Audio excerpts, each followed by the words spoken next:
Xbox Series S and Xbox Series X are coming out on November 10th. It is an exciting time for not only longtime Xbox fans, but I would just say gamers in general, especially those who are excited and or interested in jumping into the next generation of excellence in gaming hardware and capabilities.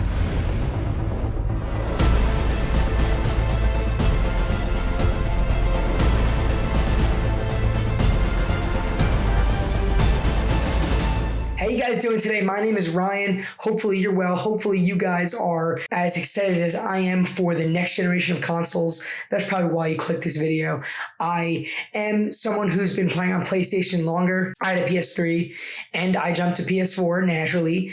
I did get an Xbox One and I still use it, but I still find myself kind of on PlayStation more. It almost seems like there's not really a big incentive to get Xbox, but then they also showed the Series S. And I kind of want to give you guys my thoughts on these next-gen consoles, sort of about the news that we've been given. And I want to talk about why I'm actually really confident in Microsoft and I'm really excited for what they have in store for us, regardless of the fact that I'm still wanting to get a PS5 first. Although time will only tell. Okay, so first things first, the prices are interesting because Xbox Series X is going in at that $500 price range, which they already did with Xbox One. But then the Series S is only $300, which is a lot more affordable from a consumer standpoint. Jumping into new consoles hard when it costs so much money. News broke pretty recently. I guess it was kind of some things were leaked online about the proprietary storage. You know, if you want external storage, it's going to cost you quite a pretty penny. And I'm not really thrilled about that because I'm somebody who buys a lot of games and likes to have many of them downloaded. Common for a lot of us, but it's going to be a little expensive, and I'm sure a lot of the other accessories will add up quickly as well. But I like the price, especially for the Series S. In my opinion, I think that Microsoft is doing one thing really well, and that's the Xbox All Access. I've got to admire the fact that I can have a nice, simple payment of only $25 a month and get my hands on an Xbox Series S, 2 years of Game Pass Ultimate. And like I said, $25 a month. It's a small bill. Maybe some people don't want to finance things. I like to use my credit cards and my financing things. I buy camera gear from B&H Photo. I use PayPal financing. Amazon's got it. I like to be able to get things that I want, not have to stress over those major payments. And I think that Microsoft is trying to appeal to anybody who might be interested in that. And it's a super big power move to be consumer friendly. And it's nice because $25 a month, you're getting 2 whole years of Game Pass Ultimate, which secures you online play, free games, the golds. I don't think that's going anywhere yet. Of course, Game Pass, which is one of the biggest bargains in all of gaming. Game Pass Ultimate is a super good deal, and EA Access is going to be included in that as well, which is just more bang for your buck, honestly. More credit to Microsoft for this because, even with the Xbox Series X, you can do it. It's just $35 a month. Again, it depends on the person, but if you're someone young who doesn't really have major bills, like myself, I don't mind $35 a month. It kind of saves the stress of buying that Game Pass Ultimate subscription for 2 years if you really want to do the math about it. And of course, the $500 console, it's nice. It's an opportunity, and it's really a good move for Microsoft's customers. You don't have to go drop $500 plus tax. You could actually just do it monthly, and it's kind of dope like that. Sony wants me to buy a PlayStation 5 day one, November something, right? Because Spider-Man Miles Morales and Horizon, Ratchet and Clank, and new Gran Turismo, Demon Souls remake, and probably a sequel to God of War down the road, and more PlayStation exclusive franchises. Sony wants us to hop in ASAP. That's why I'm really excited to be able to play Miles Morales. And I know it's not going to be on my PS4, but I actually kind of admire Microsoft's decision to almost tell people that you don't have to go crazy right away. It's interesting. It's a little strange. I don't really know much about business and financial, I don't really look into that kind of stuff. So I don't know if the end game is working or if it's going to work at all, but it seems like it has potential. See, I have the original Xbox One still. Unfortunately, never got an X, but the Xbox One hardware is really nice. It's impressive, obviously. So the questions were coming up, well, hey, does the Series S, is it worth it? Or should I just have an Xbox One X? And then I saw that, yeah, it's worth going to the Series S because it's still going to be more powerful. You're going to have that solid state drive and whatnot. It's going to be faster and it's going to be a very good console. But of course, it's also not going to have as much as the Series X. And I read that, okay, it's not on par necessarily with all of the enhancements that Xbox One X did to Xbox One games, but it's still going to play Xbox One games very well. And, if you don't want to get a next-gen console right away, you don't have to, because you can still play Microsoft games on your Xbox One or Xbox One S or Xbox One X. The more I talk about Xbox, the harder it gets to say because it's like a tongue twister. I think that's kind of nice, to be honest. Again, it doesn't necessarily apply to me as somebody who's going to jump onto next-gen consoles no matter what. Though I might not get both PlayStation and Xbox day one or even in 2020. So maybe it is good for me because all the Microsoft exclusives that are going to be available to you, first of all, on Game Pass, which is crazy. Microsoft wants everyone to be able to play their games. They want people to get Game Pass.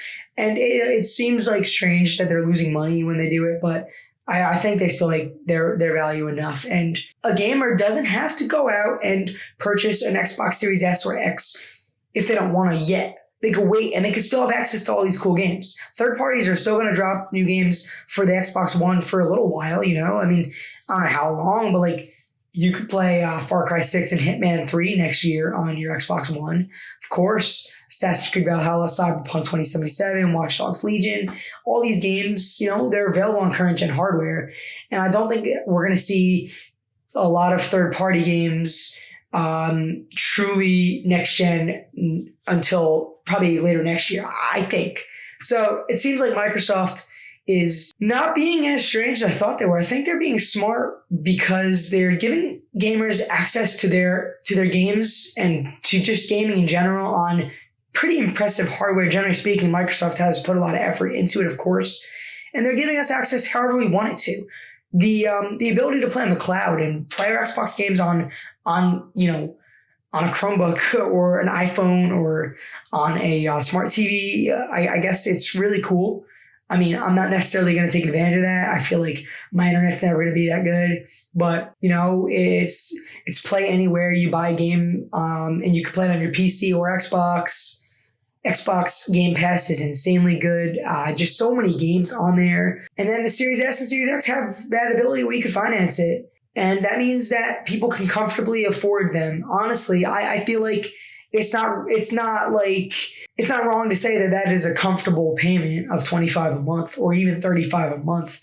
Especially for some people, that's nothing. And but it's still better than dropping that $300 or $500 in one day. I think so. And you're getting Game Pass Ultimate EA access. I just think that Microsoft is making really strong moves, and it's almost like I think they lost this console generation and we just kind of are finishing up now. Of course, PS4 really succeeded in a lot of ways.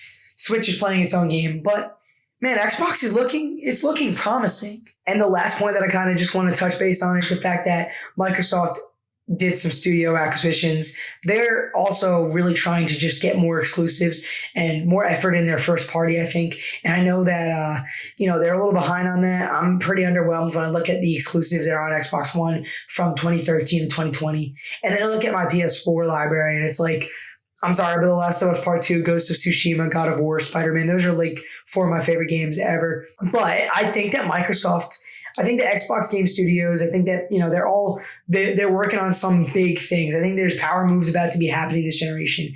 They sort of need that rebound, and I do believe that it's possible. I think that they're going to have a lot of really big single-player games and multiplayer games alike from their first-party lineup.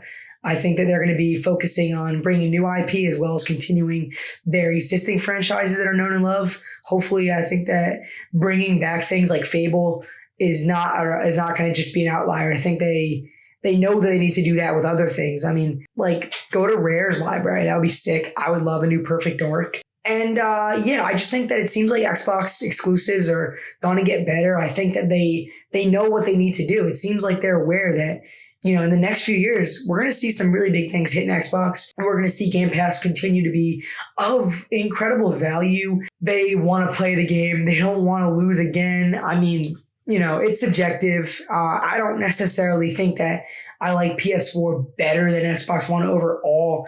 I just prefer a lot of the exclusives, and that's a big selling point for me. And I've just spent a lot of time on PlayStation, but I like Xbox, and I want to get a new console this year. I think I'm going to just wait and see, but that's kind of it for this video, guys.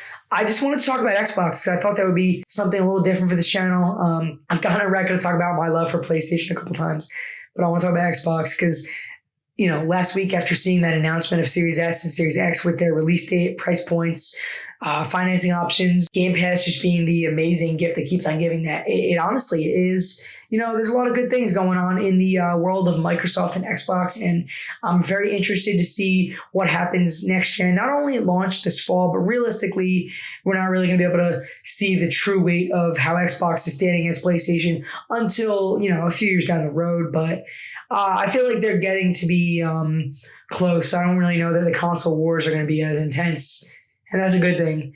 So I think we could all be friends and just enjoy video games. So thank you so much for watching, guys. Let me know your thoughts in the comments below about all things Xbox, and I will see you all in the next video.